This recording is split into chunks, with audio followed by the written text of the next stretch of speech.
What the heck is going on?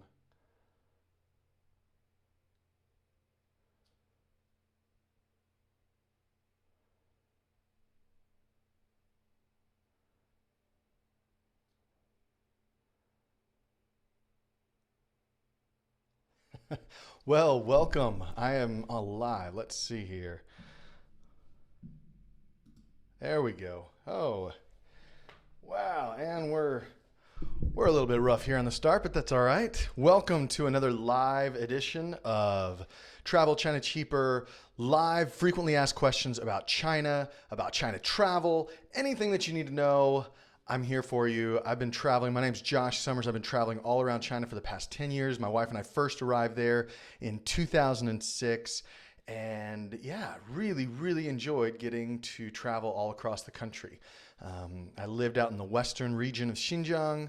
I've been all over the East Coast, Central China, traveling all across there. So I'm gonna give people a couple minutes to jump in here and see, and just before we dive in, just so that you know, the topic for today is the visa-free policy that China has. If you're aware, probably most countries that you might be a passport holder from have pretty steep visa fees for China. Actually, China has visa fees for that country. Whether you're an American citizen like myself, I think the visa fees are something like $160 per person. So if you have a family of four that's coming out, it's going to cost you over $500, almost $600 to be traveling just to get the right to travel into China. And so when you're talking about visa free, which is absolutely free, visa on arrival, that piques a lot of people's interest. And that's what we're going to be talking about today. Again, I'm going to give people just a little bit of time to jump in here. What I'm going to want to do is I'm going to want to share with you. I've got a couple different slides to show, and then I want to open it up for questions, because this is one of those topics where people have a lot of questions, and rightfully so. The fact is, China's government gives us so little information. It's almost like they don't want people to use the visa-free policy.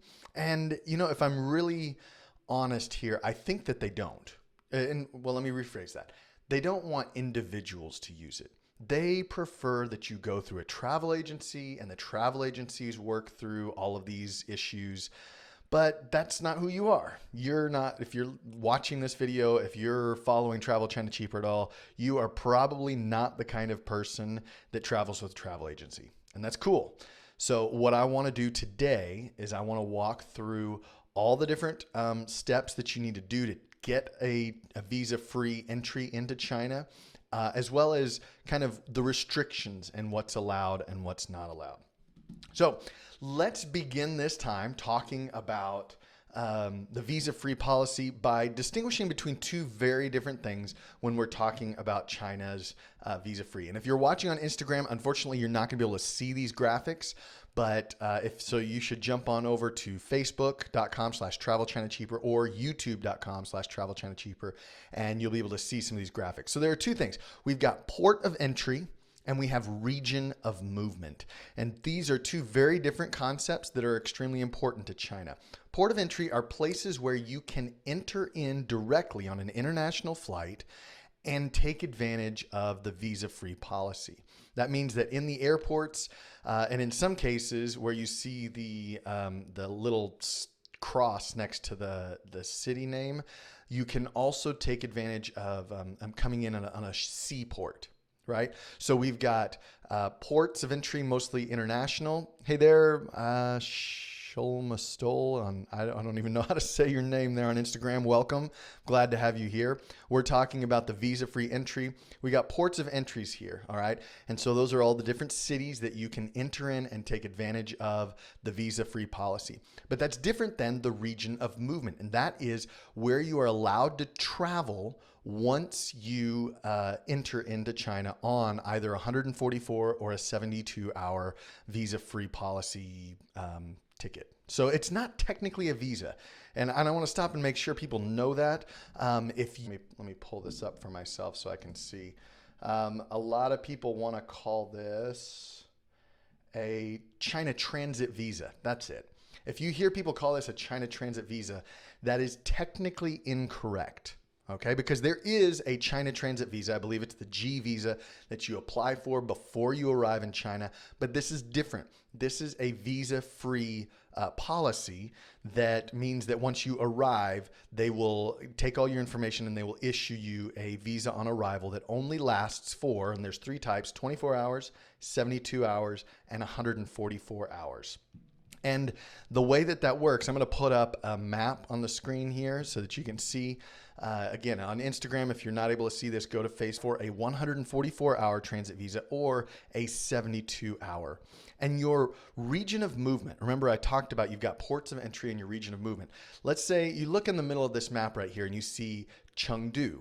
If you enter into Chengdu, your region of movement where you're allowed to go is only the Sichuan province, which if you're looking at the map right now, it's just that one orange spot or one orange province in the middle. If you enter into Xi'an, you're only given 72 hours and you can only travel within the Shanxi province, which is that blue province right there. The only exceptions to these are if you come in through Shanghai, and that if you see we've got Jiangsu, Shanghai, Zhejiang. If you enter into any of those, you can travel all throughout those 3 regions. Same with Beijing, Tianjin, and Hebei. If you enter in Beijing or in Tianjin, you can travel all throughout those 3 provinces. But you are restricted in your movements to that place. So, for instance, I've had people ask me, can I fly into Beijing and then travel down to Shanghai on a 144-hour transit visa and exit out of Shanghai? And the answer to that, at least at this moment, is no. You have to stay within Beijing or you have to stay within Shanghai. Wherever your port of entry is, that also needs to be your port of exit. And you can't technically transit out of there. So if you're trying to... let's say if you're flying into Beijing and you are trying to, you can take and actually exit out of Tianjin because it's within that same region, but you can't exit. And if you're trying to take a train to Shanghai, chances are they're going to look at your visa and they're going to deny you entry onto the train. And that's really important. You've got to understand this because there have been so many people that I've heard about that have either flown in to Beijing and realized that they would not be issued a transit visa because their exit plane was coming out of Shanghai. And when the customs officer sees that, they're not going to give you the visa-free transit. And so you're stuck. Some people have had to actually buy a ticket and fly back. And that is, oh my goodness, that is so, I feel so bad for people like that have to take and fly back from where they came just because they didn't understand the policy. And here's the thing, you cannot call a Chinese embassy and ask them, do I qualify for this transit, visa-free transit? They won't tell you. So there's a little bit of risk that you take when you enter in on a visa-free policy that you won't have if you get a visa. If you get a visa, like a straight-on visa in your passport, you're good to go. You will get into China. When you're dealing with a visa-free transit, it's a little bit riskier, and you've got to take that into account as you're entering into China. So let's talk about the different restrictions real quick. I'm going to walk through this very quickly, answer any questions, and then refer you to some other written content that I have that will answer other questions. So transit routes, we've talked about that. You have to be flying in internationally and flying out internationally.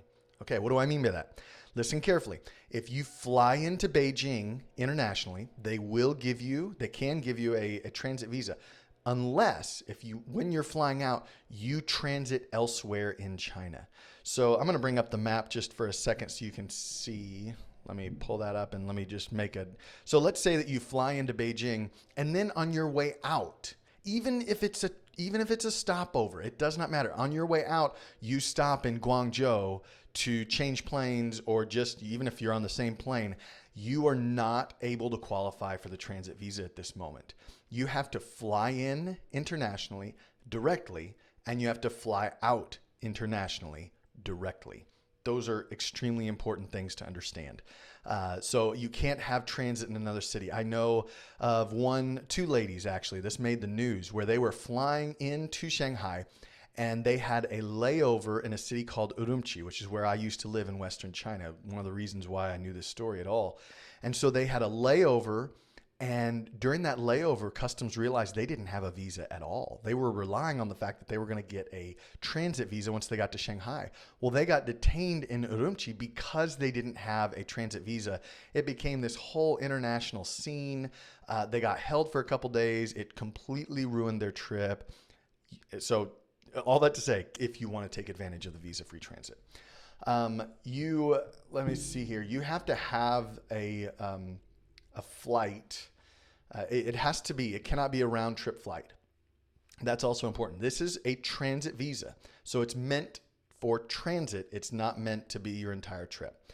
What do I mean by that? So let's say you're coming from the US. If you're flying directly in from the US and you're flying directly out from the US, that is considered round trip and you are not eligible for a transit visa. If you are flying in from the United States and you're flying out with a layover in Japan and then flying from there on back to the United States, you are still not eligible for the China transit visa because it's all part of the same ticket. Now, if you are flying to China, eligible for the transit visa. There has to be a separation between the international flights that go to and from your home.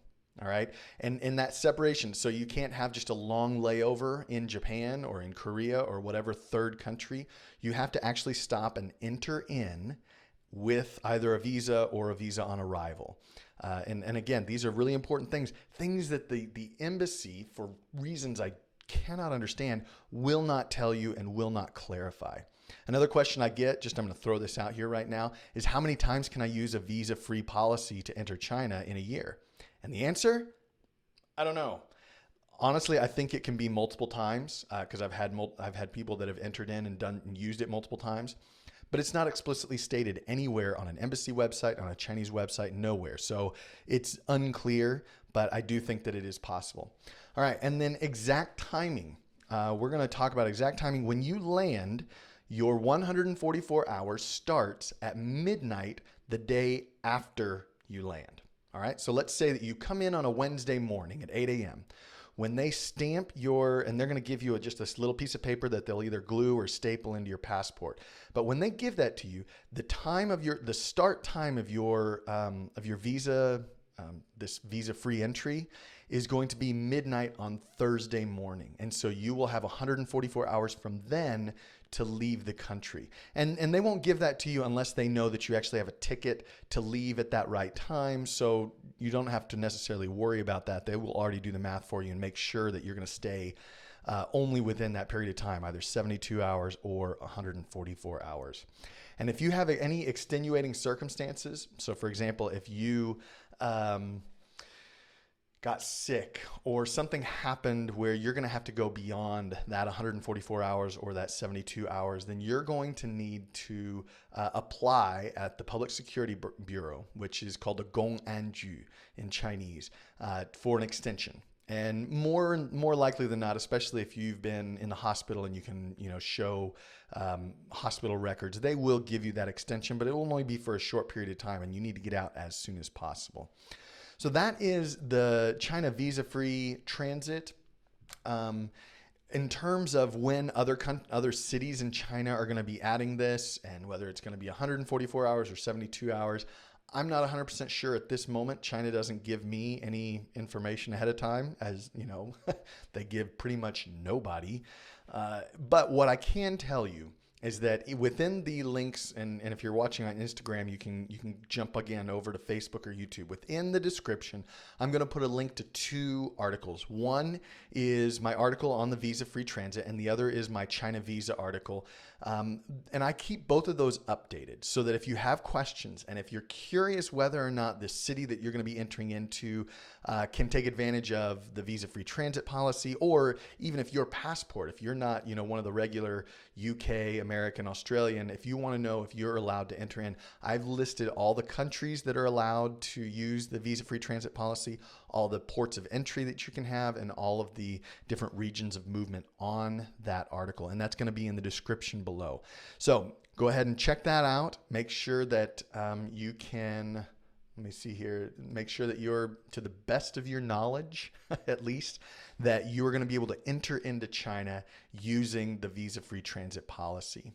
And so now I'm going to open it up for just a moment and let there be any questions. I've got one on Facebook right now that I'm going to look at. It says, flying into Beijing and 28 days later flying out of Hong Kong and might get internal flights. Will I have problems? If you're looking for a transit policy, like the visa-free transit, I'm looking at Lawrence right now is asking that question on Facebook. If you are trying to take advantage of visa-free transit, 28 days, you are not going to be able to do that. You need to apply for a full China visa, and more than likely they're going to give you 30 days. And if that's the case, you're completely fine. You're going to have 30 days. You can, and it's probably going to be a multi-entry, which means you can enter and exit as many times in that 30 days. And so if you're coming into Beijing and you fly out of Hong Kong, that's perfectly fine. When you're dealing with a regular visa, you've got a lot more freedom. Make sure you understand, right now, I am not talking about regular visas in China. I'm talking about the visa-free transit. Okay, and that's the special 144 and 72-hour visas that don't require you to spend money or to apply before you enter into China, which is one of the reasons why it's just so confusing.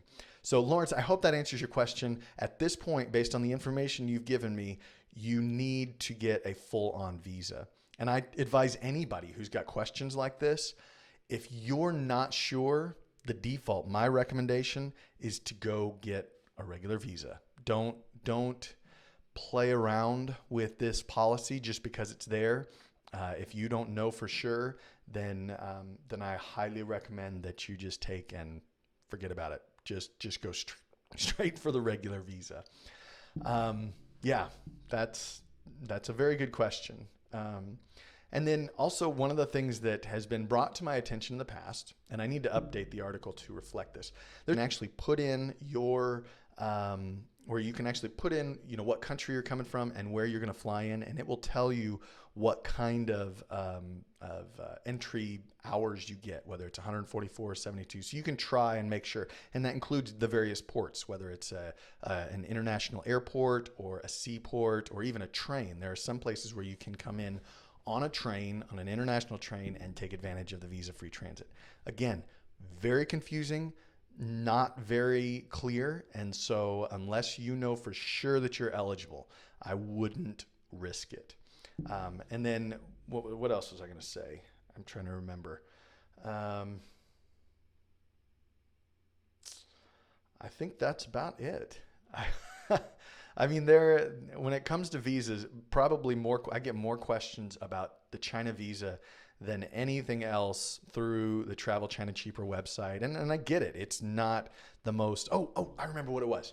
Okay, so there is a place, and maybe I'll try to put this in the description as well. No, I'm going to update the article on visa-free entry, is you can pre-apply if you're coming into the Shanghai Airport. And it's the Shanghai Airport website. Somebody brought this to my attention, where you can pre-apply for the visa-free entry. And then once you get there, you have paperwork that you can show them. Now, what I don't know is whether they're going to pre-qualify you, whether they're going to say you're not qualified or you are qualified to take advantage of this. That I don't know. But you can be sure that you can pre-apply, take a piece of paper with you into the airport, and maybe it'll make the whole thing smoother. Honestly, I haven't done that yet, and so I can't tell you with full confidence how that's going to work out for you. If you have other questions, Lawrence, as you're watching this on Facebook or anybody else on Instagram and YouTube, I definitely recommend you leave a comment, and I will be following up on all of these places, these social media platforms, and answering as many questions as I can. So if you have any more questions, you can ask those. I'll do my best to answer them. I also recommend you go into the description, click on the links to read through the articles about the visa-free transit policy, as well as the rest of China's visa policies. Just kind of give you an overview of what's available and what you should be taking advantage of. Thank you guys so much. Next week, I'm going to try to jump in here again, and we're going to continue on with these live videos. And yeah, I hope that it's been super helpful for you. It's been incredibly enjoyable for me, and you guys have a wonderful rest of your day. You guys take care.